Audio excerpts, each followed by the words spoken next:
Olá, olá pessoal, tudo bom com vocês? Aqui é o professor Gabriel Zayed, do canal do Estuda Mais, e vamos começar por aqui a resolução de mais um exercício de Química. Mas antes, não esqueça de se inscrever aqui no canal e de deixar um like no vídeo, caso você goste deste conteúdo. E se você quiser participar dos cursos do Estuda Mais, que são preparatórios para Enem, vestibulares e também concursos militares, o link desses cursos está aqui na descrição. Olha só, essa questão ela fala para a gente o seguinte, que tem-se as seguintes misturas, chumbo e ferro e acetona e água. Os processos mais adequados para a separação de seus componentes são, respectivamente, decantação, liquefação, fusão fracionada e decantação, fusão fracionada e destilação, destilação e flotação, sedimentação e filtração. Bom, primeiro vamos olhar o chumbo e o ferro. Tanto o chumbo, o Pb, quanto o ferro, o Fe, os dois aqui são metais. Só que os dois metais, quando a gente fala que a gente tem uma mistura dos dois, imagine que nós temos uma mistura de dois sólidos.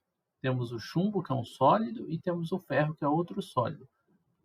Quando você tem dois sólidos juntos, misturados, é difícil de você fazer uma separação, porque, embora você possa, por um método de separação simples, que é a catação, você consegue fazer a separação de sólidos, mas quando esses dois sólidos, vamos supor, você tem pedra e você tem, sei lá, umas folhas e você quer fazer uma separação, são sólidos que macroscopicamente eles são grandes e aí você consegue pegar e separar ali por catação ou por peneiração.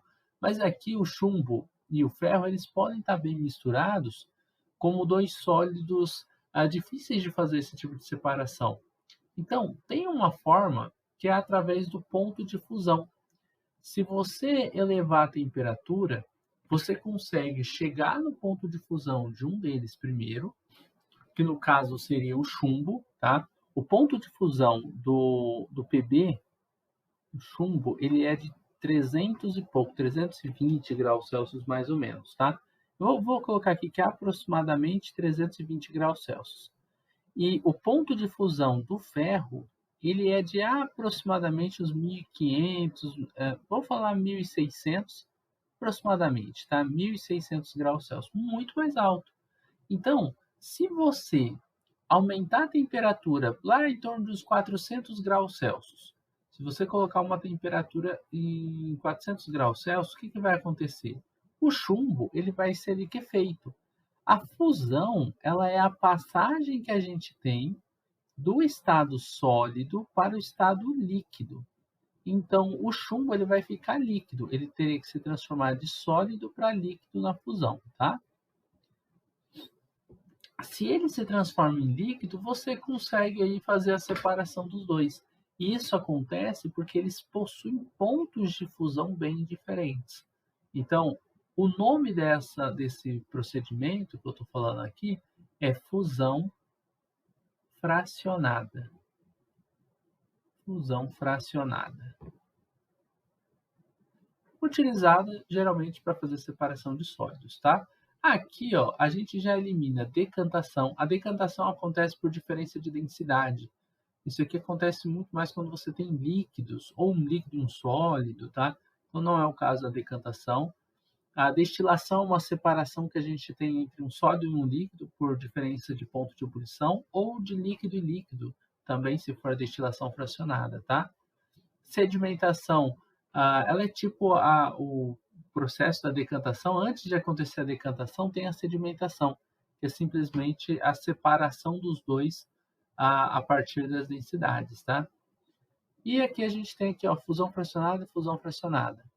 Para separar água e acetona, água e acetona são dois líquidos transparentes, que a gente consegue fazer a separação por meio de destilação. Decantação não é o suficiente, tá?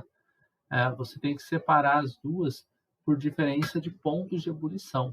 Só que aí é o seguinte, você tem dois tipos de destilação. Você tem a destilação, que é chamada de destilação simples. Na verdade, você não tem dois tipos não, tá? Mas dois tipos gerais. Vamos falar assim. Você tem a destilação simples e você tem a destilação fracionada. Na destilação, as duas destilações acontecem o mesmo modo geral, tá? Fracionada. Nada. Elas acontecem por diferentes pontos de ebulição. O ponto de ebulição, ele é a mudança que a gente tem do estado líquido para o estado gasoso. Na destilação simples, você tem num recipiente água, por exemplo, e sal. É um exemplo bem comum, tá? O sal, se a água evaporar, se a água sair daqui, ó, e for evaporando, vai ficar só o sal aqui. Depois ele vai aparecer como corpo de fundo, porque vai diminuir o volume de água, diminuindo a quantidade de água, só vai ficar o sal não solubilizado ali, porque a água toda foi embora, tá? Isso daqui que eu estou representando parece uma evaporação, né? Uma ebulição, etc. Na destilação, a gente usa algumas vidrarias para pegar essa água e depois condensar ela, passar ela para o estado líquido de novo. Só que aí ela fica separada, fica a água líquida num recipiente, depois que passa por um destilador, tá? A gente vai tirar toda essa água daqui e o sal ficaria no outro recipiente. Então é uma separação de misturas diferente de falar só, é uma evaporação, uma ebulição, não é, tá? Então aqui ficaria o sal e a água a gente passaria para um outro recipiente, que geralmente é um Erlenmeyer, tá? Mas eu não estou bem explicando a destilação em si, é só um conceito geral dela, tá? Não é um método inteiro que eu vou desenhar aqui, não. A destilação fracionada, ela faz a mesma coisa. Só que uma coisa que é importante você saber é que na destilação simples, a gente vai estar separando sólido de líquido. E na destilação fracionada, você consegue separar líquido de líquido. No caso que a gente tem acetona, né? Ele falou ali que é acetona, acho que ele falou que é a acetona, né? Que é a propanona, e a água. São dois líquidos, mas que possuem pontos de ebulição diferentes e conseguem ser separados por meio de uma destilação. Para ser completa a resposta, a gente diria que é uma destilação fracionada, tá? Só que a questão ela não traz esses nomes, destilação simples ou fracionada, então a gente vai aqui no geral mesmo, letra C seria o gabarito, a fusão fracionada e destilação. E aí saiba que essa destilação é a fracionada também, tá bom?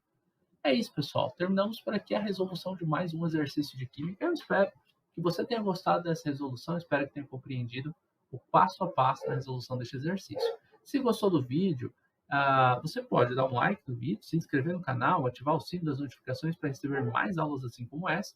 Se você gostou, mas está precisando de ajuda na resolução de algumas questões, ou até mesmo de aulas particulares, você pode entrar em contato comigo pelo número do Estuda Mais que está na descrição do vídeo, tá bom?